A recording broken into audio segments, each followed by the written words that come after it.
On today's Tuesday Talk, we are discussing Steve's biggest pet peeves while driving the Airstream. I had to whittle these down to just the top ones that I notice almost every single time I drive. And number one is going to be the people, when I'm in the right lane, the people who pass me on the left, which I totally understand, but then they get over in front of me and then slow down. To below the speed that Steve's doing. Yeah, why pass me if you're... That is very confusing. Very confusing and very frustrating. I certainly don't mind if people pass me because I'm not going to be going the speed limit usually, depending on what road I'm on.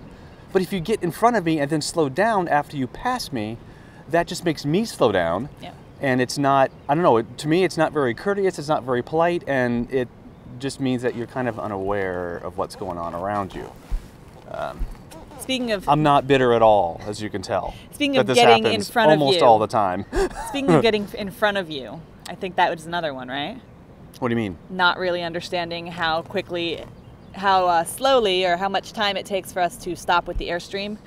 So people will get in front of you very quickly and not give you enough space. Yeah, usually it's not a problem because they're accelerating. And I mean, if somebody cuts me off accelerating, okay, fine. It may not be my favorite thing, but they're going to be beyond visual range anyway soon, so it really doesn't bother me.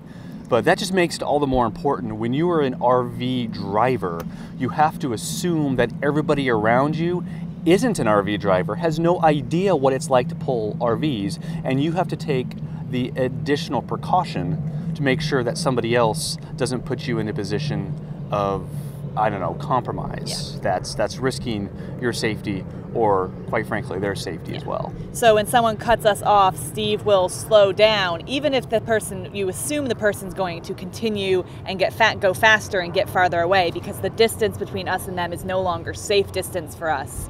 And so he will slow down so that the distance between us and the person in front of us is always a safe distance.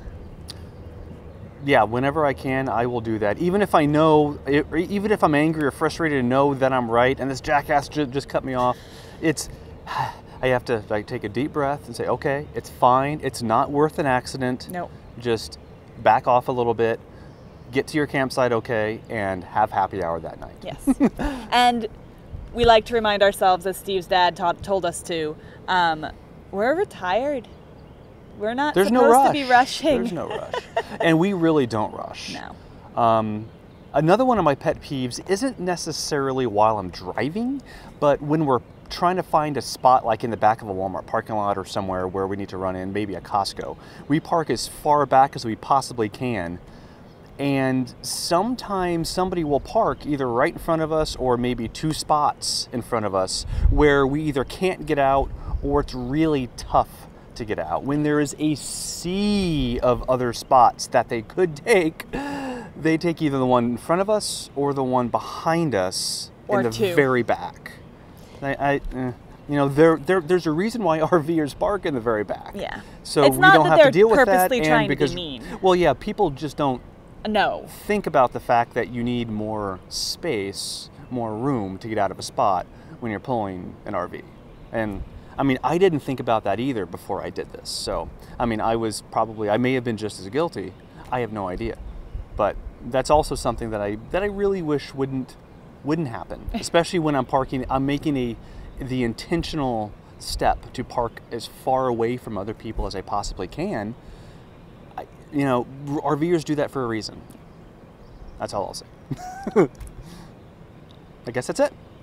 Those are his top pet peeves. Do you have a pet peeve when you're driving your RV? We'd love to hear about it in the comments below. Any suggestions on the ones Steve gave, we'd love to hear that as well. If you have a question for a future Tuesday Talk, also leave it in the comments below. Let's get this conversation started. We are open books and we'll answer almost anything. So leave them down there. If you like this video, give us a thumbs up. Subscribe if you haven't already, and we will see you next time. Bye, guys.